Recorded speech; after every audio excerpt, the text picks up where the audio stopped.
How many of you know the story about the Israelites crossing through the Red Sea? You know the story, right? Right? But it's a pretty popular, famous story and an accounting of what took place on that day.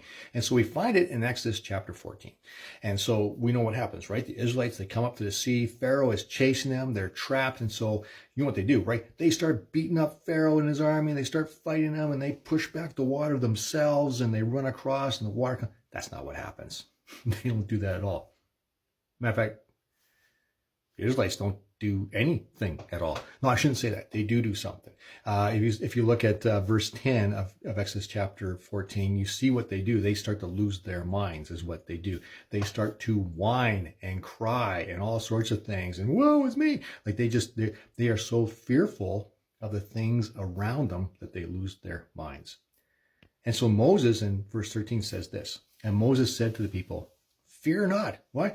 Because they're fearful. They're fearful of all the things around them. He says, fear not, stand firm.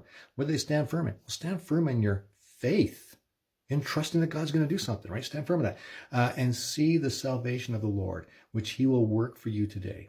For the Egyptians of whom you see today, you shall never see again.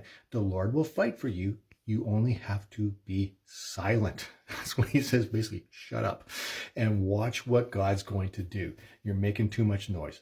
Watch what God's going to do. And what does God do? Well, God does what God does. He does the impossible. He parts the Red Sea. They don't do it. God does it. Israelites go through, so you have to walk. So they go through. God keeps a barrier between them and the Egyptians, so the Egyptians can't get them.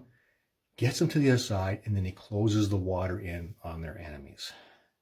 God takes care of them. I love this little passage of scripture, this chapter, because it talks about the fact that God is the one who takes care of it. God is the hero. God is the one who makes the impossible possible.